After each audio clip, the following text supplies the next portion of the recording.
एक दिन की बात है। ठंड का समय था, घना कोहरा छाया था, सारे लोग जल्दी कार्यालय का काम खत्म करके घर की तरफ निकल रहे थे। नाना जी उस समय के बड़े अधिकारियों में से एक थे।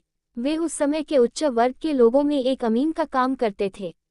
रोज की तरह ही उस दिन काम खत्म होने के बाद घर के लिए अपनी गाड़ी से रवाना होने लगे। रास्ते में उन्हें हाथ से कुछ सामान भी लेना था तो वे और साथियों से अलग हो गए।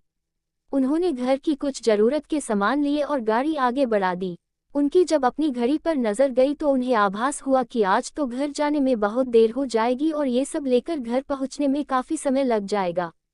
फिर यही सब सोचकर उन्होंने सोचा कि क्यों ना जंगल के रास्ते से निकला जाए तो जल्दी पहुंच जाऊंगा। तो उन्होंने अपना रास्ता बदला और जंगल की तरफ अपनी गाड़ी को घुमा लिया। समय 11 बज चुका था, गाड़ी तेज रफ्तार से आगे बढ़ रहा था, तभी अचानक तेज ब्रेक के साथ गाड़ी को रोकना पड़ा। उनकी गाड़ी के आगे एक औरत जोर से रो रही थी। उन्होंने सोचा इस वीराने में ये औरत क्या कर रही है। उन्हें लगा कि कोई मजदूर की पत्नी होगी जो नाराज होकर घर छोड़कर जंगल में भाग आई है, तो उन्होंने उससे पूछा कि यहाँ जंगल में तुम क्या कर रही हो। लेकिन उसने कोई जवाब न देकर और जोर से रोने लगी। सारे जंगल में उसकी हूँ सी सिसकियाँ गूंज रही थी। फिर नाना जी ने पूछा तुम्हारा घर कहाँ है, लेकिन वो कुछ भी ना बोली। तब नाना जी ने कहा कि आज चलो मेरे घर में रहना, सुबह अपने घर चली जाना, ये जंगल बहुत सारे जंगली जानवर से भरा है, रात भर यहाँ मत रुको, चलो आज मेरे घर में सबके लिए खाना बना देना और कल सुबह अपने घर चली जाना। उसने ये सुना तो झट से तैयार हो गई और गाड़ी में पीछे की सीट पर बैठ गई। सिर्फ कुछ ही देर में गाड़ी घर के दरवाजे पे थी। घर के लोग कब से उनकी राह देख रहे थे। गाड़ी रुकते ही पापा ने पूछा आज तो बहुत देर हो गई और सारे लोग आ भी चुके हैं। तब उन्होंने सारी बातें अपनी माँ को बताई और कहा कि आज खाना इससे बनवा लो, कल सुबह ये अपने घर चली जाएगी। इतनी रात को बेचारी जंगल में कहाँ भटकती, इसलिए मैं ले आया। पर पापा को कुछ संदेह हो रहा था कि कहीं चोर तो नहीं है, रात को सोने के बाद या खाना बनाते समय कहीं घर के सामान ही चुरा कर ना ले जाए। पर बेटे की बात को कैसे माना करती। उन्होंने उस औरत को कहा देखो आज तो मैं रख ले रही हूँ, लेकिन कल सुबह होते ही यहाँ से चली जाना और जाओ रसोई में ये सामान उठा कर ले जाओ और खाना बना दो। उसने फिर से जवाब नहीं दिया, बस हूँ की आवाज बाहर आई और वो सारा सामान लेकर माँ के पीछे बहुत दूर चल दी। रसोई में सारा सामान रखवाकर माताजी ने उसे खाना जल्दी बनाने की सख्त हिदायत दी और वहां पहुंचकर आया। जैसे ही उन्होंने रसोई घर का नज़ारा देखा, उनकी आंखें फटी की फटी रह गई।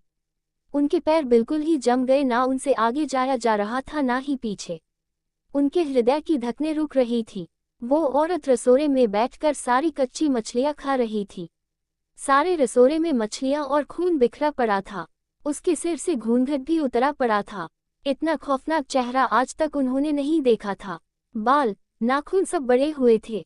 मछलियां खाने में मगन होने की वजह से उसे कुछ ध्यान भी नहीं था और खुशी से कभी वो आवाजें भी निकल रही थी। हूँ सी आवाजें गूंज रही थी। रसोड़ा पिछवाड़े में होने की वजह से और लोगों का ध्यान भी इधर नहीं आ रहा था। माँ को भी कुछ नहीं समझ आ रहा था कि चिल्लाने से कहीं घर के लोगों को नुकसान ना पहुंचाए। वो चुड़ैल से अपने घर को कैसे बचाए उन्हें समझ नहीं आ रहा था। बस भगवान का नाम ही उनके दिमाग में आ रहा था।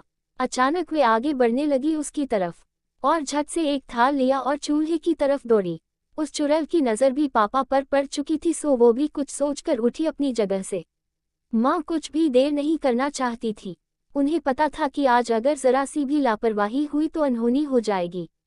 उस चुड़ैल के कुछ करने से पहले ही उन्हें चूल्हे तक पहुंचना था और चूल्हे के पास पहुंचकर उन्होंने जलता हुआ कोयला थाल में भर लिया और चुड़ैल की तरफ लेकर जोर से फेंका। आग की जलन की वजह से वो अजीब सी डरावनी आवाजें निकालने लगी। अब तो उसकी आवाजें बाहर भी जा रही थी। सारे लोग बाहर से रसोड़े की तरफ भागे। वो चुड़ैल जोर से हूँ जोर की आवाज निकल रही थी और पूरे रसोड़े में दौड़ रही थी और माताजी को पकड़ना भी चाह रही थी। लेकिन अब सारे लोग रसोड़े में आ चुके थे। काफी लोगों की भीड़ देखकर वो और भी डर गई थी।